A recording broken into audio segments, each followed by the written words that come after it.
Morning. Hi, good morning. How are you? Oh, tired. Are you? You're tired? Yeah, you know, after a certain age, I mean, you're far from that, so.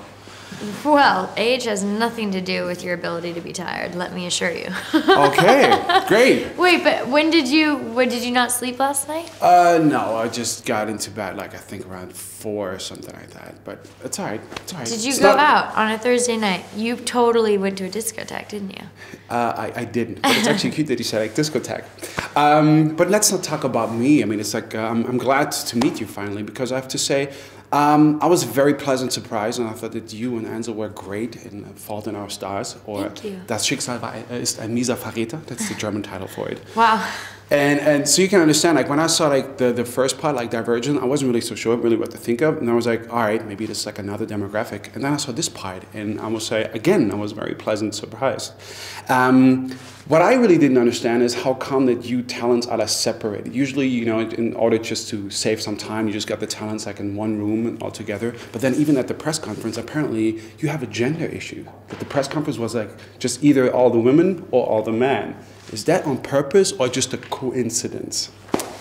I think that those are decisions that we don't make. Those are decisions that the studio who puts together all of these press interviews decides. Now, what I'm saying is that because like very often people always ask you apparently also about this role that Trish has, that she's not the damsel in distress, for example, that this is really like a strong woman. Would you say that she really represents like the modern woman, the modern girl of today? I don't see Trish as a representation of anyone other than herself. And if she's a device to be inspired by or someone who can empower others, and that's beautiful. But we all can only do ourselves and receive inspiration again from others to influence the way that we live. The thing that I really admire about Trish is she is not just a strong woman, she's a very broken woman. She's a very weak young lady in many ways, which is what provides her courage and provides her bravery, because in the face of discomfort, she doesn't back away. In a fight or flight situation, she chooses to fight. But you can only choose to fight if you have something that's fueling that. And all of us as human beings are multifaceted. You are not just a strong human always, and you are not just a dark human always, or a happy human always, or an open human. There are so many different colors and shades to all of us, and I think Trish is a beautiful representation of that. I think she's a great example to other young women, as well as any demographic, that you don't have to be born with a certain vulnerability, or with a certain strength. Strength comes from a particular chosen vulnerability. Mm-hmm. Interesting fact.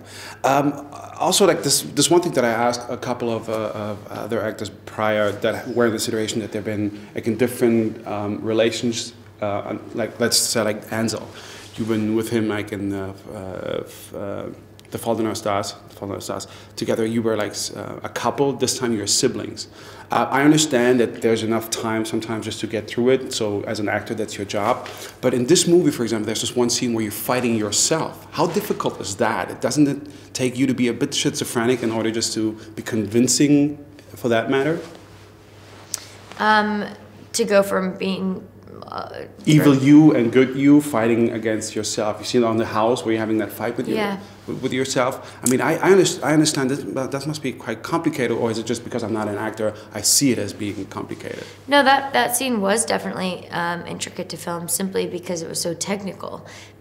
If we were doing this scene and I was supposed to have two of me, you'd be my stunt double and I'd be me, and we'd act it out, and then we'd switch places and she'd act to this side and I'd act that side, but I would have to match every single movement that she did when she was on my respective angle, and then they would splice them together.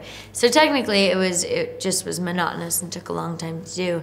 And emotionally, yeah, it was difficult because I figured I could make her really evil or really mean, but what Dark Tris represents is that inner mind voice that constantly tells you you are not enough. And when that voice talks in our heads, that voice isn't the stereotypical evil, like rah, rah, rah, rah, rah. She's, or he's, very much just our insecurities and our ego acting up. And so I wanted her to sort of be a manifested ego. All right, then thank you. I have to leave. It was a pleasure. You too.